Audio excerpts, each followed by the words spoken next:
ચાલો વિદ્યાર્થી મિત્રો, આપણે અર્થશાસ્ત્રમાં 6ઠ્ઠા નંબરનું ચેપ્ટર બેરોજગારી ભણી રહ્યા છે. હવે બેરોજગારીમાં આગળનો પ્રશ્ન ભણીશું.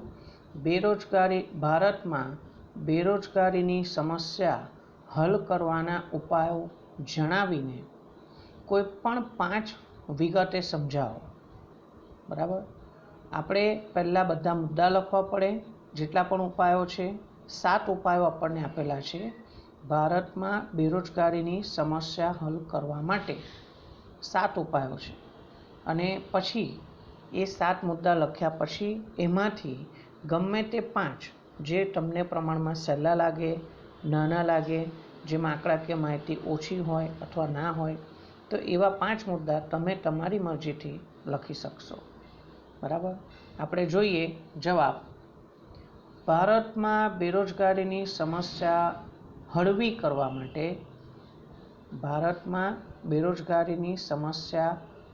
કરવા માટે નીચે મુજબના ઉપાયો યોજી શકાય. આવા બધા ઉપાયો કરીએ તો બેરોજગારીની સમસ્યા કંઈક અંશે ઓછી થઈ શકે છે. એના મુદ્દા છે. મુદ્દા નંબર 1, વસ્તી નિયંત્રણ. મુદ્દા નંબર 2, આર્થિક વિકાસનો દર ઊંચો લઈ જવો. મુદ્દા નંબર 3, રોજગારલક્ષી આયોજન. મુદ્દા નંબર 4, રોજગારીલક્ષી શિક્ષણ. નંબર 5, ગૃહ અને નાના પાયાના ઉદ્યોગોનો વિકાસ. નંબર 6, આંતરમાળખાકીય સેવાઓનો વિસ્તાર. અને છેલ્લો 7મો પોઈન્ટ, કૃષિ ક્ષેત્રે હરિયાળી ક્રાંતિનો વેગ અને વિસ્તાર. આપણે આ 7 મુદ્દા પહેલાં લખવા પડે. ભારતમાં બેરોજગારીની સમસ્યા હલ કરવાના ઉપાયો છે. હવે આપણે વિગતે ઉપરના દરેક મુદ્દાની વિગતે સમજૂતી નીચે મુજબ છે. અહીં આપણે જવાબમાં 7 મુદ્દા સમજાવેલા છે, પણ તમને પરીક્ષામાં આમાંથી ગમે તે 5 મુદ્દા લખવાના રહેશે. ચાલો, મુદ્દા નંબર 1ની સમજૂતી. વસ્તી નિયંત્રણ. આપણા દેશમાં ઝડપથી વસ્તી વધારાને કારણે એક તરફ કામ માંગનારા શ્રમિકોની સંખ્યામાં ઝડપથી વધારો થઈ રહ્યો છે. જેમ જેમ દેશની વસ્તી વધી રહી છે, વધતી વસ્તીની સાથે શ્રમિકોની સંખ્યામાં પણ વધારો થશે, એટલે કામ માંગનારા લોકોની સંખ્યા વધે છે. પરંતુ બીજી તરફ ધીમા આર્થિક વિકાસને કારણે આપણા દેશમાં આર્થિક વિકાસનો દર ધીમો છે. એટલે શું થાય છે કે જુદા જુદા ઉદ્યોગોની સ્થાપના એટલી ઝડપથી થતી નથી, રોજગારીની તકો એટલી ઝડપથી વધતી નથી. એટલે આર્થિક વિકાસના દર નીચો હોવાને કારણે અથવા ધીમો હોવાને કારણે પૂરતા પ્રમાણમાં રોજગારીની તકો ઊભી કરી શકાતી નથી. જેટલા પ્રમાણમાં શ્રમિકો વધે છે, કામ માંગનારાઓની સંખ્યા વધે છે, એટલા પ્રમાણમાં રોજગારીની તકો ઊભી કરી શકાતી નથી. પરિણામે દેશમાં બેરોજગારોની સંખ્યા વધે છે. બરાબર, કામ માંગનારા બધા બહુ છે, પણ રોજગારીની તકો ઓછી છે. એટલે બધાને કામ નથી મળતું, એટલે બેરોજગારોની સંખ્યા વધે, સ્વાભાવિક છે. તો હવે આપણે બેરોજગારીની સમસ્યાને હલ કરવી હોય તો મુખ્ય એવું કરવું જોઈએ કે વસ્તી ઓછી થાય, એટલે વસ્તીમાં વધારો ઓછો થાય. બરાબર, તો કામ માંગનારા લોકોનું પ્રમાણ પણ ઓછું થશે, એટલે બેરોજગારોની સંખ્યા ઘટાડી શકાય.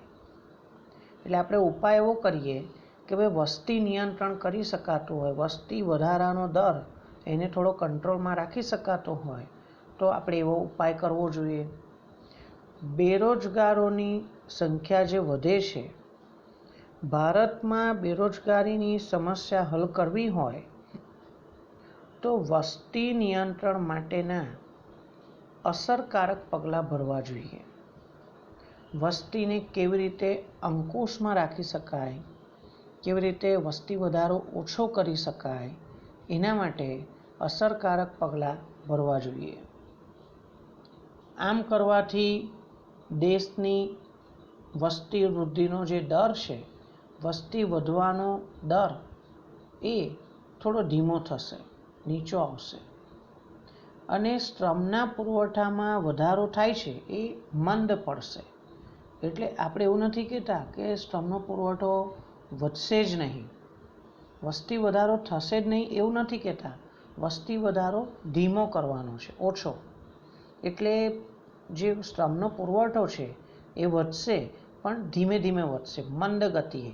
બરાબર. એટલે વિગત એવી છે ફરીથી કે ભારતમાં બેરોજગારીની સમસ્યા હલ કરવી હોય તો વસ્તી નિયંત્રણ માટેના અસરકારક પગલાઓ ભરવા જોઈએ. આમ કરવાથી દેશની વસ્તી વૃદ્ધિનો દર નીચો આવશે અને શ્રમના પુરવઠામાં જે વધારો થાય છે એ મંદ પડશે, ધીમો પડશે. એટલે રોજગારી માંગનારાઓની સંખ્યા ઘટશે. જે લોકોને રોજગારી જોઈએ છે, કામની શોધમાં છે, એવા લોકોનું પ્રમાણ ઘટશે. વસ્તી નિયંત્રણ કરીને લાંબા ગાળે ઉત્પાદક વયજૂથ, સામાન્ય રીતે જ્યારે વસ્તી વધે ને, વસ્તી વૃદ્ધિ ઊંચી હોય તો દેશમાં બાળકોનું પ્રમાણ વધે છે અને જ્યારે દેશમાં મૃત્યુદરનું પ્રમાણ ઓછું હોય ને તો વૃદ્ધોની સંખ્યા વધે છે. વિદ્યાર્થી મિત્રો, બાળકો અને વૃદ્ધો એને આપણે છે ને બિન ઉત્પાદક વયજૂથ ગણીએ છીએ. અનુત્પાદક અથવા બિન ઉત્પાદક વયજૂથ, જે લોકો નોકરી ધંધો કામ કરવા જતા નથી, કમાતા નથી, આર્થિક પ્રવૃત્તિ નથી કરતા, બરાબર, પણ વપરાશ કરે છે. બરાબર. બાળકો માટે ઘણો બધો ખર્ચ કરવો પડે છે, બાળકોના ઉછેર માટે. તો અહીં આપણે શું કરવાનું છે? વસ્તી નિયંત્રણમાં રાખીશું તો લાંબા ગાળે બાળકોનું પ્રમાણ ઓછું થાય અને જે પ્રોડક્ટિવ એજ ગ્રુપ છે, ઉત્પાદક વયજૂથ, જે લોકો એક્ટિવ છે, સક્રિય છે, કામ કરી શકે છે, જે લોકો 15 વર્ષથી 64 વર્ષની વચ્ચેના છે, જે લોકો નોકરી ધંધો કરવા સક્ષમ છે, એવા લોકોનું પ્રમાણ વધશે. યથાયોગ્ય એમનું નિયમન કરી શકાશે. એનો મતલબ કે જે એક્ટિવ લેબર ફોર્સ છે, સક્રિય શ્રમ પુરવઠો, જે લોકો નોકરી ધંધો કરી શકે તેવા છે, એવા ઉત્પાદક વયજૂથનું પણ નિયમન કરી શકાશે. આમ વસ્તી નિયંત્રણ કરીને આપણે બેરોજગારીની સમસ્યાને ઓછી કરી શકીએ. સંપૂર્ણપણે નાબૂદ તો ન થાય, પણ આપણે બેરોજગારીની સમસ્યાને થોડી હળવી કરી શકીએ. એના પછી સમજૂતી માટે મુદ્દા નંબર 2 બદલે 3 આપ્યો છે. 2 નંબરનો મુદ્દો પછીના ક્રમમાં આવશે. મુદ્દા નંબર 3, રોજગારલક્ષી આયોજન. બીજી પંચવર્ષીય યોજનાથી જાહેર ક્ષેત્રના વિકાસને વિશેષ પ્રાધાન્ય આપવામાં આવ્યું હતું. આપણા દેશમાં પહેલી પંચવર્ષીય યોજનામાં તો ખેતી ક્ષેત્રને મહત્ત્વ આપ્યું હતું, પરંતુ બીજી પંચવર્ષીય યોજના જે 1956માં શરૂ થઈ હતી, એ વખતે પ્રોફેસર PC મહાલનોબિસે આપણા આયોજન કરનારાઓને એવું સમજાવ્યું કે જો આપણે ભારતનો ઝડપથી વિકાસ કરવો હોય તો ઉદ્યોગોના વિકાસને કેન્દ્ર સ્થાને રાખો. એમાં પણ પાયાના ચાવીરૂપ ઉદ્યોગો છે, સિમેન્ટ, લોખંડ, પોલાદ, રસાયણો, એને તમે વધારે મહત્ત્વ આપો. એટલે અને આ બધા ઉદ્યોગો એવા છે જે મોટું મૂડીરોકાણ માંગી લે છે. જે કોઈ એકાદ વ્યક્તિ કે અમુક વ્યક્તિઓની ભાગીદારી પેઢીનું કે કોઈ કંપનીનું કામ નથી. એના માટે સરકારે જાહેર ક્ષેત્ર દ્વારા વિશાળ મૂડીરોકાણ કરવું પડશે, સરકારે આગળ આવવું પડશે.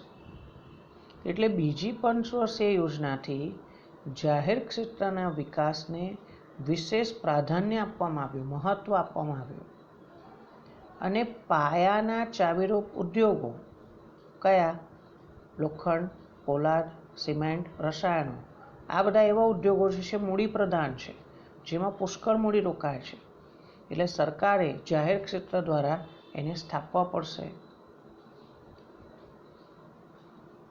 પાયાના ચાવીરૂપ મૂડી પ્રધાન ઉદ્યોગો પ્રત્યે વિશેષ ધ્યાન અપાયું છે. હવે એ વખતની વાત હતી કે ભાઈ હા ભાઈ આપણા દેશના વિકાસ માટે ચલો ઉદ્યોગોનો વિકાસ જરૂરી છે, પણ હવે શું, વર્તમાનમાં શું? વર્તમાન સમયમાં રોજગારલક્ષી આયોજન અપનાવવાની જરૂર છે. રોજગારલક્ષી એના નામ પરથી ખબર પડે કે જેમાં રોજગારીની તકો વધી શકે એવું આપણે પ્લાનિંગ કરવું પડશે, એવું આયોજન કરવું પડશે. તો કેવી રીતે કરી શકાય? એ માટે રાજ્યએ એટલે કે સરકારે વપરાશી માલના અને શ્રમ પ્રધાન ઉત્પાદન પદ્ધતિવાળા,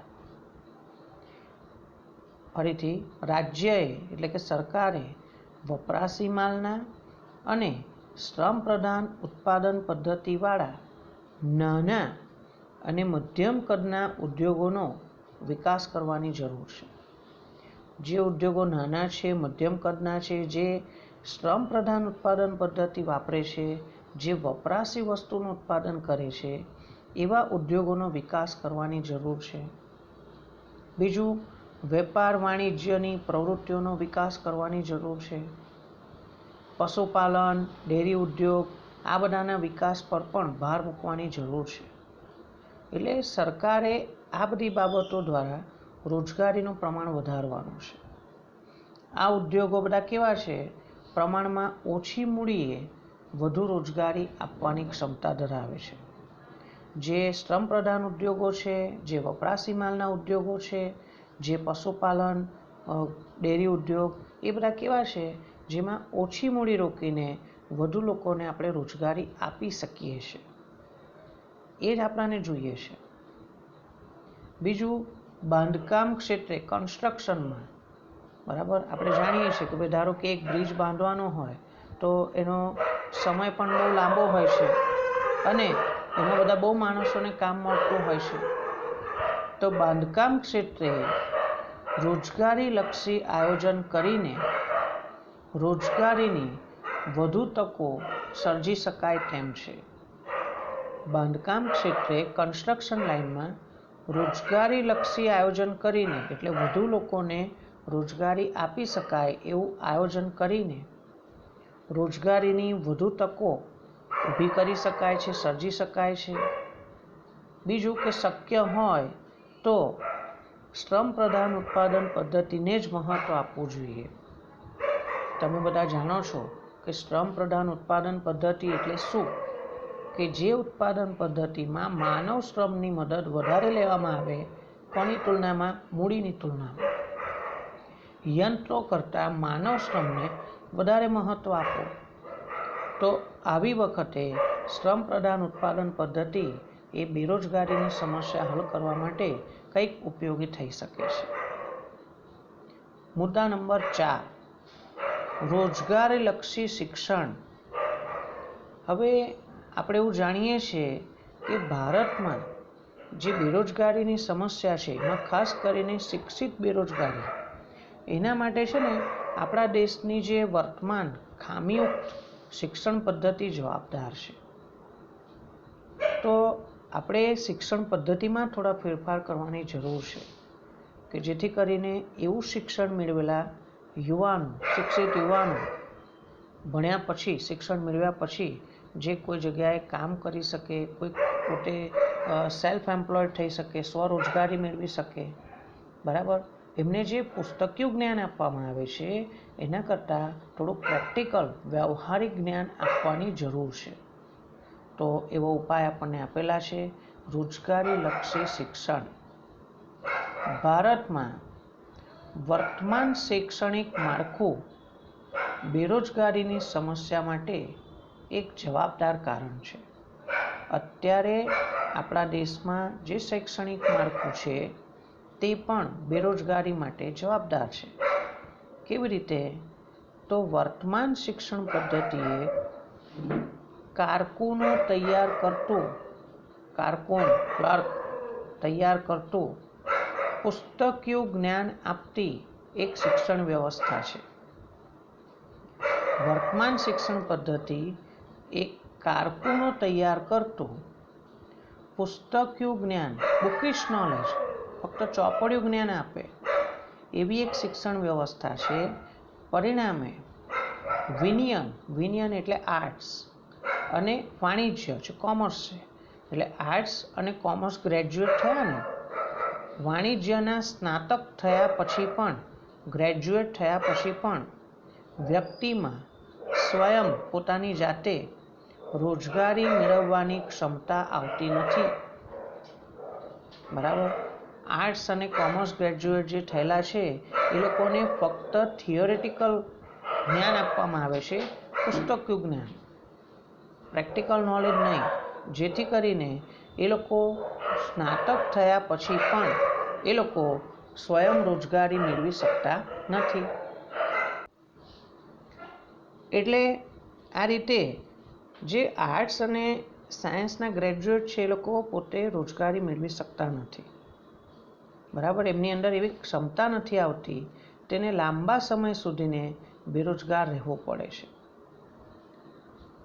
વર્તમાન વેપાર, વાણિજ્ય, ઉદ્યોગો, ખેતી અને અન્ય ક્ષેત્રને અનુરૂપ વ્યાવસાયિક શિક્ષણ આપવાની દેશમાં આવશ્યકતા છે. એટલે જેમ જેમ જુદા જુદા ઉદ્યોગો વિકાસ થઈ રહ્યો છે, વેપાર ક્ષેત્રે, વાણિજ્ય ક્ષેત્રે, ઔદ્યોગિક ક્ષેત્રે જે બધા પરિવર્તનો આવી રહ્યા છે, તો આપણે શિક્ષણ પ્રથામાં પણ પરિવર્તનો આવવા જોઈએ અને આ બધાને અનુરૂપ શિક્ષણ આપણા અભ્યાસક્રમ આપણા ભણવામાં આવે અને એ અનુરૂપ જ્ઞાનવાળા, આવડતવાળા જે યુવાનો, શિક્ષિત યુવાનો બહાર પડશે તો એ જલ્દીથી કામ મેળવી લેશે. આ રીતે આપણને રોજગારીલક્ષી શિક્ષણ એ પણ એક ઉપાય તરીકે આપેલું છે. હજુ એમાં કહે છે કે કૃષિ ક્ષેત્રે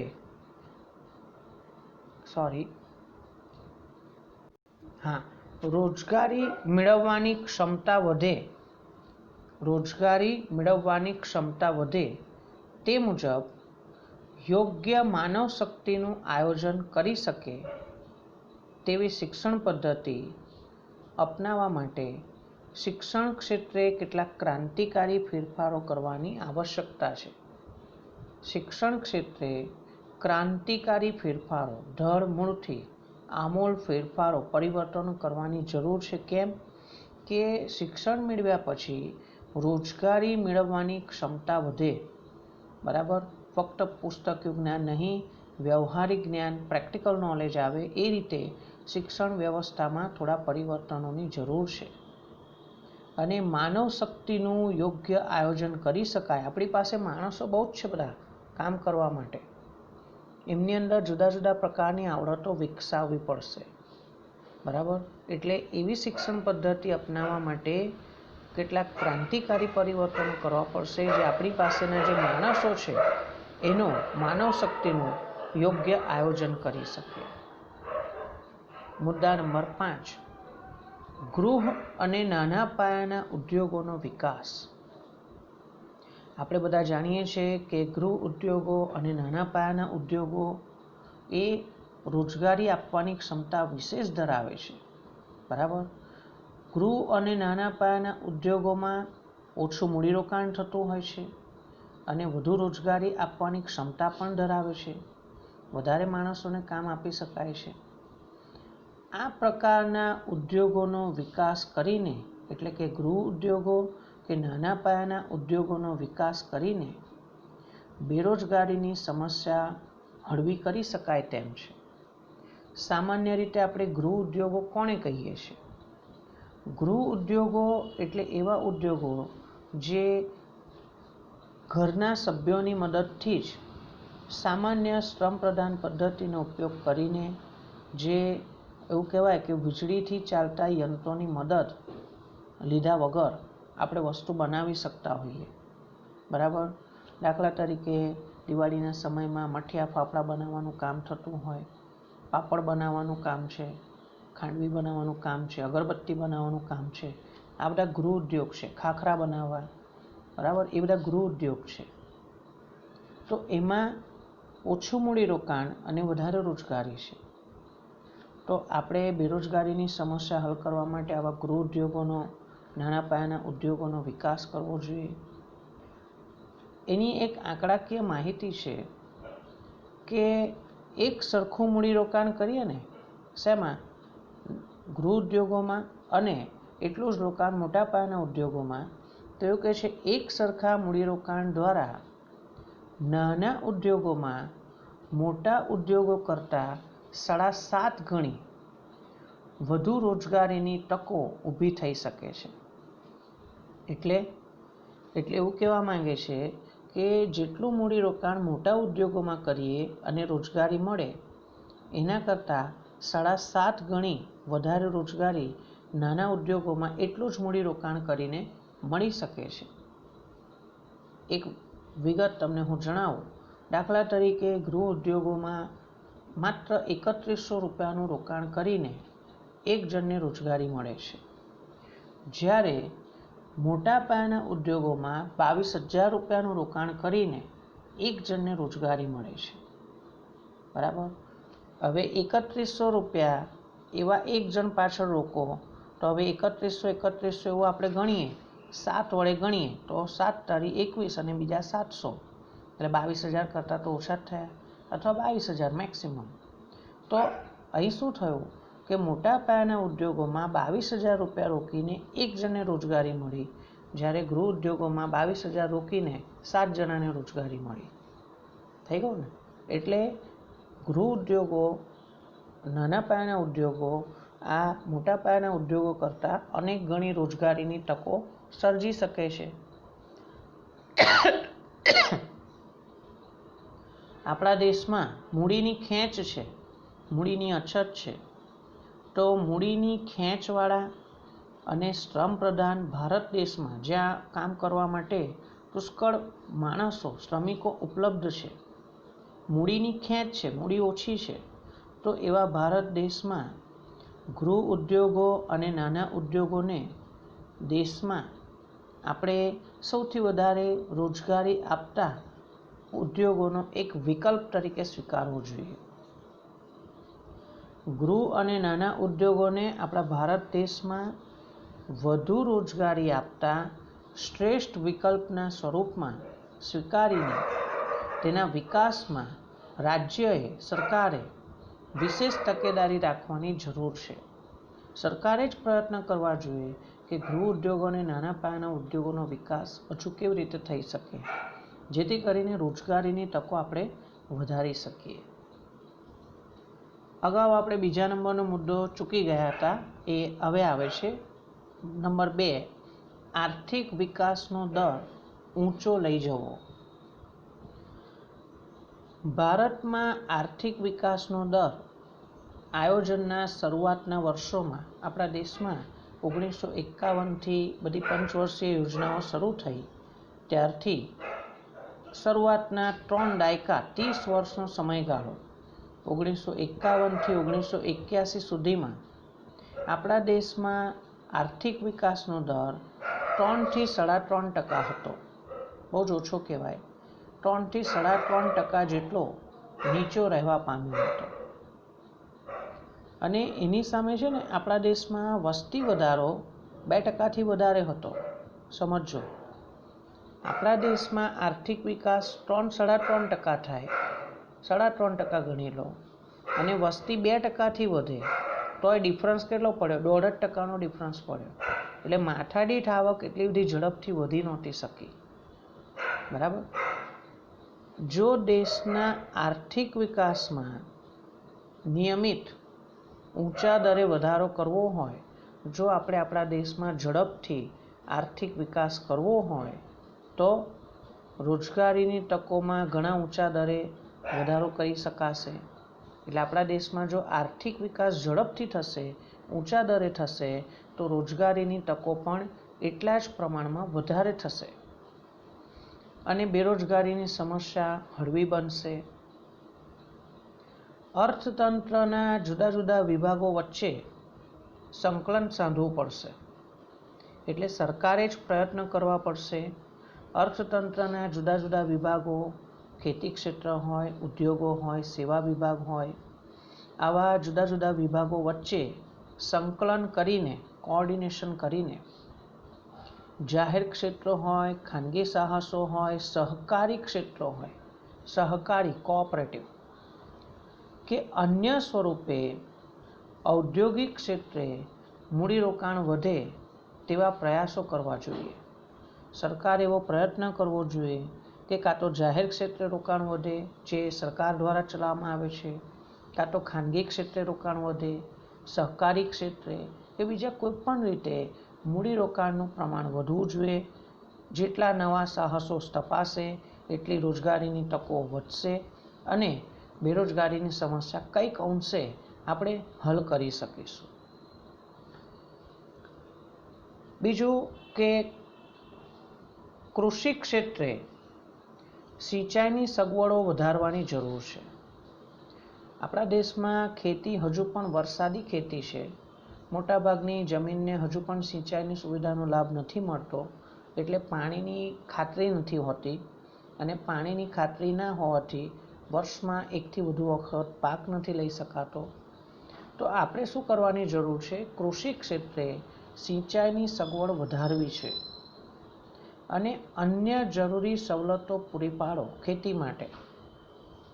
કૃષિ વિકાસનો દર આપણે ઊંચો લઈ જવો છે.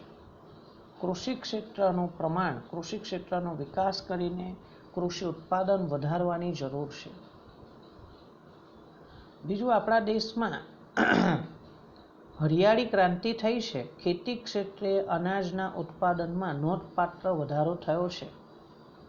આ હરિયાળી ક્રાંતિ શેના કારણે થઈ હતી? તો આપણે ખેતી ક્ષેત્રે આધુનિક પદ્ધતિથી જે ખેતી કરતા થયા છે, જેમાં એક સાથે આખું પેકેજ છે કે રાસાયણિક ખાતર, સુધારેલા બિયારણો, જંતુનાશક દવાઓ, સિંચાઈની સગવડ અને ખેતી ક્ષેત્રે યંત્ર સામગ્રી, આ બધું એક સાથે ઉપયોગમાં લેવા લાગ્યા.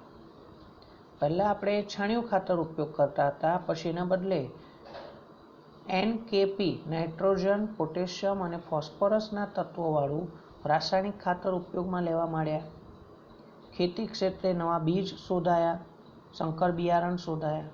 તો એવા સુધારેલા બિયારણનો ઉપયોગ કરો, સિંચાઈની સગવડ, જંતુનાશક દવાઓનો છંટકાવ કરો, જેથી કરીને પાકને નુકસાન ન થાય, જીવાત ન પડી જાય. આ બધું એક સાથે થયું અને આના કારણે આપણા દેશમાં અનાજના ઉત્પાદનમાં વધારો થયો. પણ હરિયાળી ક્રાંતિનો લાભ ભારતમાં મુખ્યત્વે પંજાબ અને હરિયાણા પૂરતો મર્યાદિત રહ્યો હતો.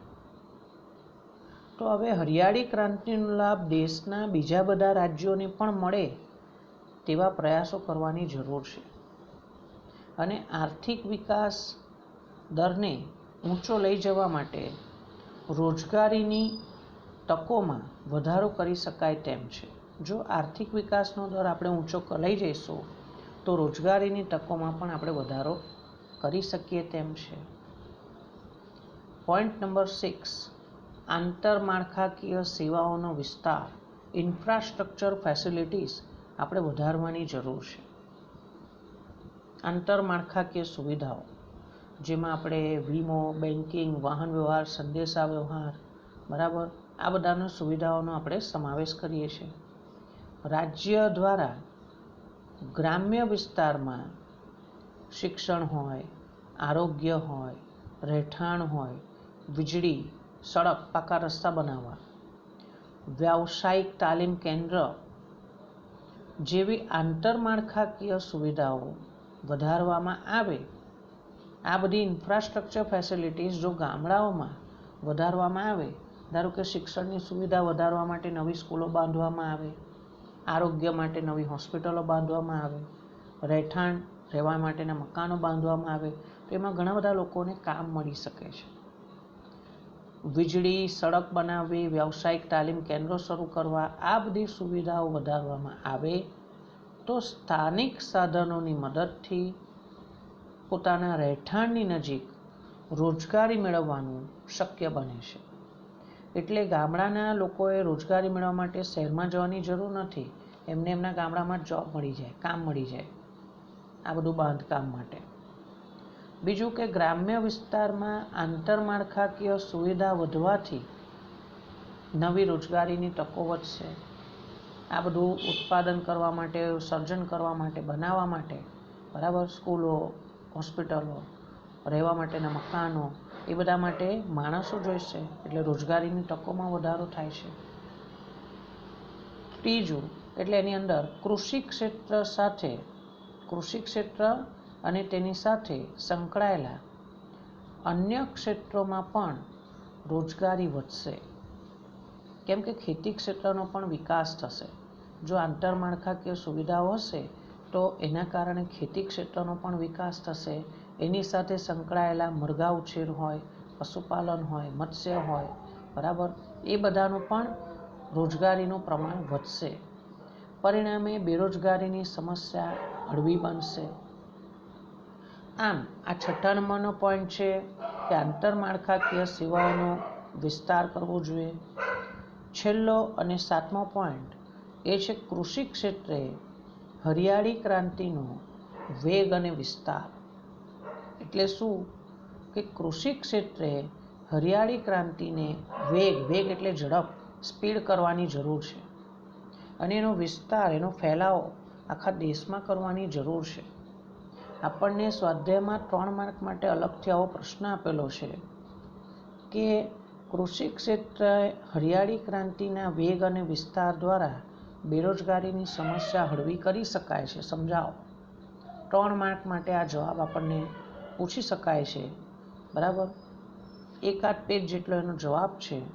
અહીં આટલું છે, હજુ બીજું પણ બીજા પેજ ઉપર અડધું પેજ છે, પણ 3 માર્ક માટે આ વિધાન પૂછાય તો વ્યાજબી જ જવાબ છે. જોઈએ આપણે. ગ્રામ્ય વિસ્તારમાં કૃષિ ક્ષેત્રે રોકાયેલ લોકોની બેરોજગારીની સમસ્યા જો હળવી કરવી હોય તો તેના માટે હરિયાળી ક્રાંતિને વેગ આપવાની અને તેનો વધુને વધુ વિસ્તાર કરવાનો વિશેષ પ્રયાસ કરવા જોઈએ. એટલે ફક્ત પંજાબ અને હરિયાણા નહીં, પરંતુ ભારતના તમામ રાજ્યોમાં હરિયાળી ક્રાંતિનો લાભ મળે. બીજું કે હરિયાળી ક્રાંતિ થઈ એમાં ઘઉં અને ચોખાનું ઉત્પાદન નોંધપાત્ર રીતે વધ્યું છે. બીજા બધા પાકને એટલો બધો લાભ નહોતો થયો. તો હવે આપણે બીજા બધા પાક માટે પણ હરિયાળી ક્રાંતિ લાવવાની જરૂર છે. આ રીતે હરિયાળી ક્રાંતિનો જો વેગ આપીશું, વિસ્તાર કરીશું, તો તેનાથી પણ રોજગારીની તકો વધી શકે છે. જો સારી રીતે આયોજન કરવામાં આવે તો અન્ય કોઈ પણ ક્ષેત્ર કરતાં કૃષિ ક્ષેત્રમાં રોજગારીની તકો ઊભી કરવામાં સૌથી વધારે અવકાશ છે.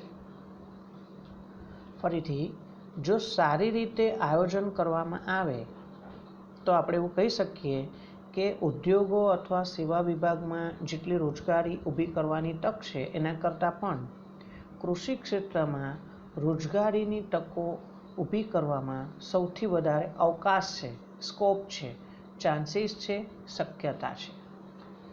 કેવી રીતે તો જોઈએ.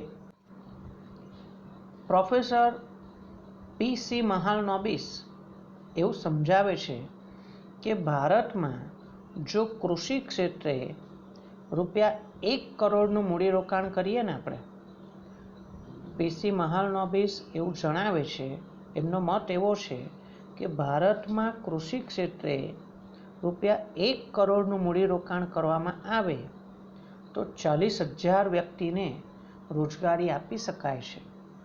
કેટલા? 40,000 લોકોને રોજગારી આપી શકાય. અને ઉત્પાદનમાં, ખેતી ક્ષેત્રના ઉત્પાદનમાં 5.7% દરે વધારો કરી શકાય છે. જ્યારે આટલું જ ₹1 કરોડ રોકાણ જો મોટા ઉદ્યોગોમાં કરવામાં આવે તો મોટા ઉદ્યોગોમાં ₹1 કરોડનું મૂડીરોકાણ કરવાથી માત્ર 500 વ્યક્તિને જ રોજગારી આપી શકાય છે. માત્ર 500 વ્યક્તિને જ રોજગારી આપી શકાય છે. ખેતી ક્ષેત્રમાં 40,000 લોકોને રોજગારી મળે 1 કરોડના મૂડીરોકાણથી, જ્યારે મોટા ઉદ્યોગોમાં 1 કરોડનું રોકાણ કરીને માત્ર 500 વ્યક્તિને રોજગારી મળે છે. અને એમાં પણ ઉત્પાદનમાં માત્ર 1.4%ના દરે જ વધારો થઈ શકે છે ઉદ્યોગોમાં. જ્યારે ખેતી ક્ષેત્રમાં કેટલો વધારો થયો હતો? ખેતી ક્ષેત્રના ઉત્પાદનમાં 5.7%ના દરે વધારો થઈ શક્યો છે. હરિયાળી ક્રાંતિ માટે જરૂરી પૂરક પ્રવૃત્તિ, જે વધારાની એડિશનલ હોય, એની સાથે સહાયક હોય, કેવી પ્રવૃત્તિઓ? જેવી કે નાની અને મધ્યમ કદની સિંચાઈ યોજનાઓ શરૂ કરવી જોઈએ, જમીન સંરક્ષણ, મિશ્ર ખેતી, વન વિકાસ, વધુ પાક લેવાય, એકથી વધુ પાક લેવાય તેવી યોજના, વર્ષમાં વધુ વખત પાક લેવાય તેવી યોજના. આવું બધું કરવું પડશે. જમીનનું નવીનીકરણ કરો, જમીનને નવી બનાવો, સમથળ બનાવો, એમાં વધારે ઉપજ આવે એવું કંઈક કરો. તેમજ કૃષિ ક્ષેત્ર પર આધારિત ગ્રામોદ્યોગોને વેગ આપવાની જરૂર છે, જેનાથી રોજગારીની તકોમાં વધારો કરી શકાશે. છેલ્લી વિગત ડૉક્ટર MS સ્વામીનાથનના મત મુજબ, ડૉક્ટર MS સ્વામીનાથનના મત મુજબ કૃષિ ક્ષેત્રના વિકાસની દિશામાં વધારે પ્રયત્ન કરવામાં આવે, કૃષિ ક્ષેત્રના વિકાસની દિશામાં જો વધારે પ્રયત્ન કરવામાં આવે તો અનેક ગણી નવી રોજગારીની તકો ઊભી કરી શકાય તેમ છે. MS સ્વામીનાથન એવું કહે છે કે જો કૃષિ ક્ષેત્રના વિકાસની દિશામાં આપણે પ્રયત્ન કરીશું, એટલે કૃષિ ક્ષેત્રે હજુ વધારે રોજગારી કેવી રીતે આપી શકાય, જેવો પ્રયત્ન કરીશું તો અનેક ગણી નવી રોજગારીની તકો ઊભી કરી શકાય તેમ છે. આમ આ બધા બેરોજગારીની સમસ્યા હલ કરવા માટેના કેટલાક ઉપાયો છે. ટોટલ 7 મુદ્દા આપણને આપેલા છે. આમાંથી તમે ગમે તે 5 મુદ્દા સમજૂતી આપી શકો છો. ઓકે.